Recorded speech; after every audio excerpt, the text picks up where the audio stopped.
যদি বলো যে তাহলে কি ভারতীয়রাই শূন্যের আবিষ্কর্তা বা ভারতেই কি শূন্যের আবিষ্কার হয়েছে?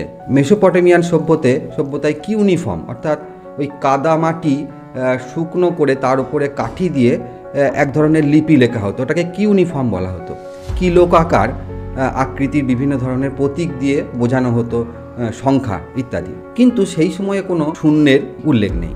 উল্লেখ থাকলেও সেই দুর্বোধ্য সংকেত বোঝার মতন এখনো পর্যন্ত আমাদের কাছে কোনো উপাদান নেই। কিন্তু সেই সময় অঙ্কটা ছিল, ম্যাথটা ছিল, হ্যাঁ, সংখ্যার ধারণাটা ছিল। তারপরে আমরা যদি মিশরীয় সভ্যতায় আসি, সেখানে আমরা দেখছি হায়ারোগ্লিফিক অর্থাৎ চিত্রলিপি। গাছের ছাল শুকিয়ে তার উপরে একটু খোদাই করা হতো, তো সেই প্যাপিরাসে কিছু গাণিতিক উপাদান পাওয়া যায়। মিশরীয় হায়ারোগ্লিফিক লিপিটা কেমন, ধর একটা পাখি দিয়ে বোঝানো হচ্ছে একটা 9, হয়তো একটা সংখ্যা। তো ওই হায়ারোগ্লিফিক লিপিতেও কিন্তু আমরা সংখ্যার ধারণা পাচ্ছি। সেখানেও কিন্তু শূন্যকে আলাদাভাবে 1 2 3 4 5 6 7 8 9 এগুলো পাওয়া গেলেও শূন্যকে কিন্তু পাওয়া যাচ্ছে না।